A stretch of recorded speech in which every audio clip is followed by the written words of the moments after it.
So, yan ang ating kape guys. Dito ko nilagay sa ating lalagyan. So, yan yung ating nabili sa Dali. So, yan ating coffee. Ready na yan to use. Ready na para gamitin sa pagkakape nila.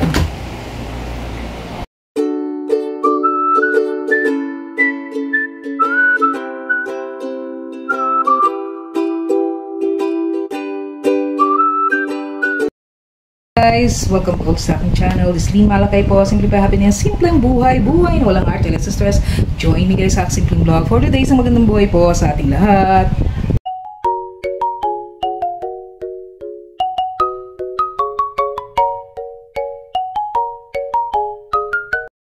Nga guys, ayan, galing po tayo. So ayan nga guys, galing tayo sa Dali. So ayan, haul, mini haul lang po to. So ayan, pinagkasya lang natin yung ating budget. So need na nating mag-restock po. So ayan, so talagang yung Dali talaga, doon po ako bumibili. Pag off duty po ako, pero pag duty po ako, doon po ako bumibili sa aming kooperatiba para ayan, discounted po tayo. So ayan, tara mag-haul po tayo at ayusin natin yung ating napamili.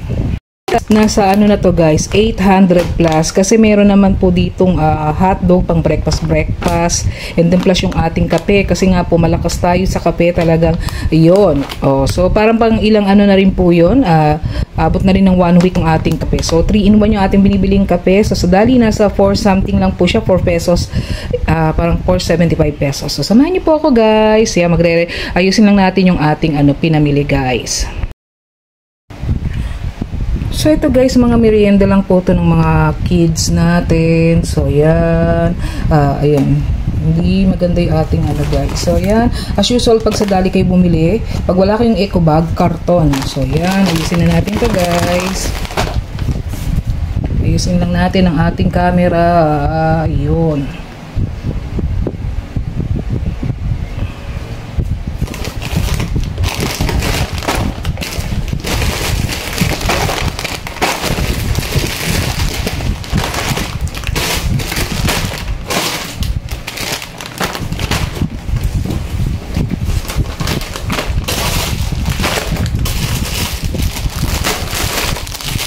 So ayan guys, meron siyang one na free. So 1K lang yung dala ko guys. So wala, 800 plus ni binayaran ko. So yan.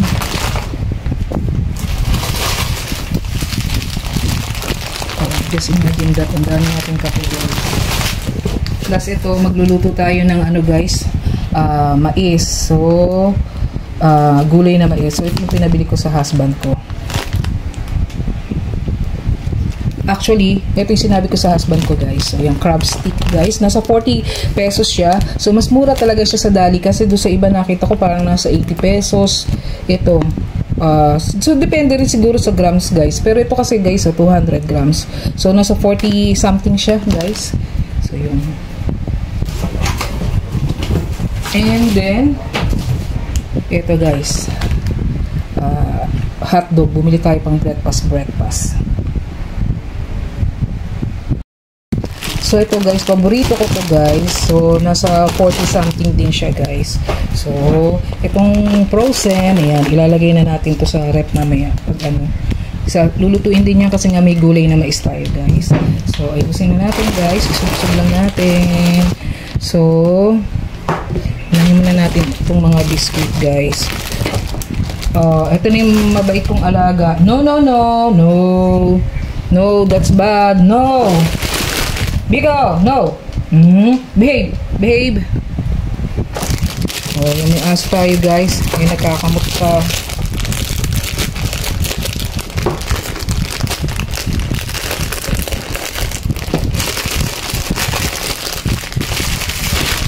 Bumibili kasi ako guys yung mga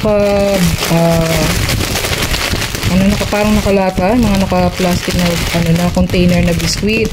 Kasi sabi ko parang mas okay to, try natin yung paganto-ganto guys. Single guys pa. So yan. So nag-ano ako kasi wala nang merienda yung mga bulilit ko, yung mga anak ko guys. Kaya yan, try lang natin. So this is lang naman guys, nasa 800 pesos. So sabi ko, ayan, oh no no no. Ang aking kasong makulit. So yun. So kailangan natin ganituhin na kasi minsan pag nakalagay sa plastic, sasabog-sabog, hindi nila inaayos yung pagkuha, guys. Kaya ayan.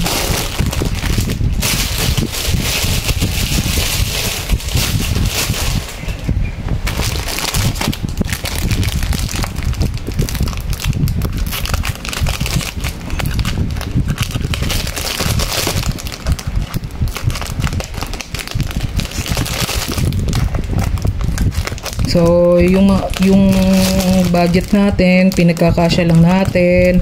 So, parang magastos kasi kung paisa-isa bili ng merienda. Plus, hindi nga masyado rin naglalabas yung anak ko nga pagka sa tindahan. Pagkagaling school, dito lang sila sa bahay, gagawa assignment. Tapos yun, minsan naghahanap talaga sila ng makakain, guys, pagdating sa bahay. Kaya yan. Oh my god, hindi pala.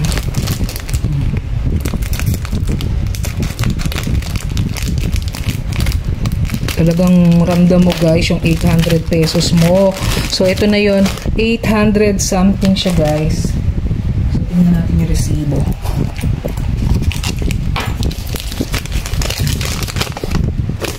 Ayan, guys, so 834.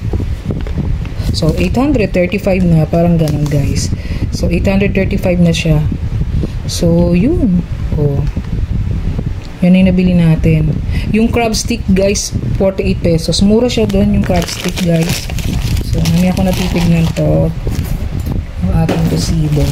So yan, ayusin lang natin para kahit paano naman maganda dun sa ating cabinet. Diba? Kung ano yung gusto nila dyan, oh.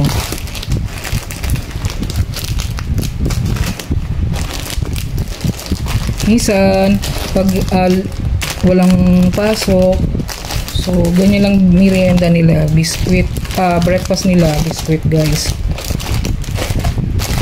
Kung aso ko nandito, guys, makulit.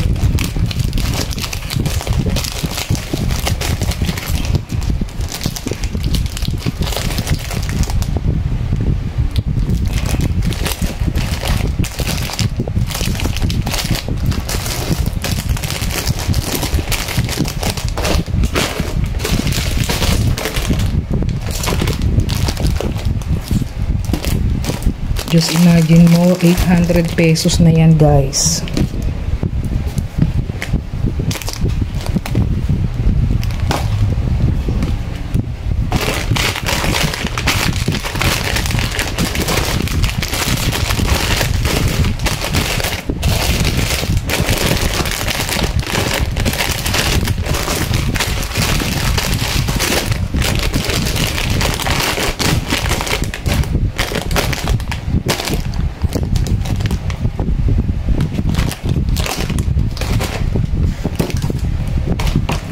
Dito na lang siguro.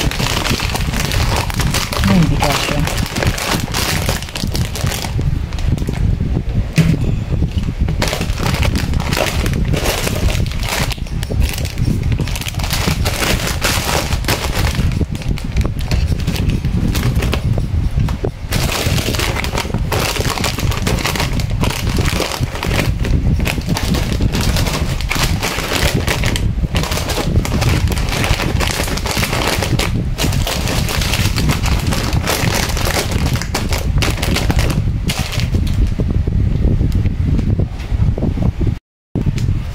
So pala, guys, ito yung ginagamit kong pang, ayan, disinfecting. Sa Dali rin po to, guys. So, ito, okay to, guys. Maganda pang, panlinis ng CR, then pang laba din. So, yun, okay siya, guys. Sa Dali, ito, guys.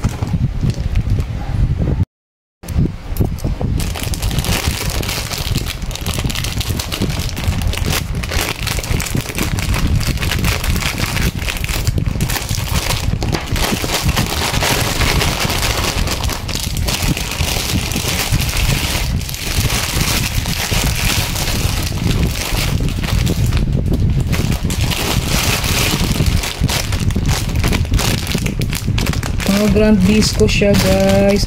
Ito pala, guys, oh, Dali mismo to. Dali. Yung may ano, guys, gawa.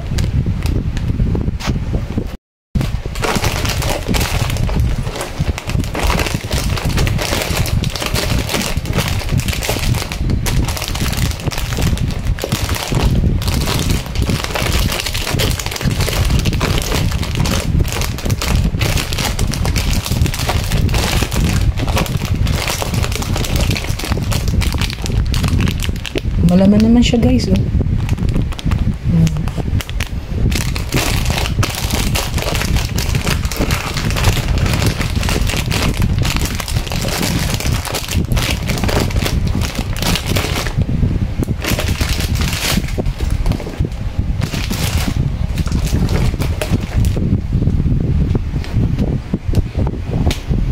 Ating kape, guys. Yes, opo, makape po tayo talaga, guys. So, ito okay siya, guys. Hindi siya ganun katamis. Ano siya, guys, masarap. Meron kasi yung kape na ano, guys, yung sobrang tamis. Ito, tamang-tama lang yung tamis niya, guys. So, ito for 75 to sa ano, guys, Dali. So, yan, kakat ko lang siya, then ilalagay ko siya doon sa ating lagayan. So, hindi siya kasama doon sa ano, guys. Dito sa mga tray na ilalagay ko, guys. So, yan. Naayos na natin. So, ito ilalagay ko na doon sa may lagayan ng kape. So, yan. Ito na, guys, yung ating 800 pesos. So, merienda po yan. Merienda ng mga kids. So, ito breakfast nila. So, yan. Yung ating 800 pesos from Dali.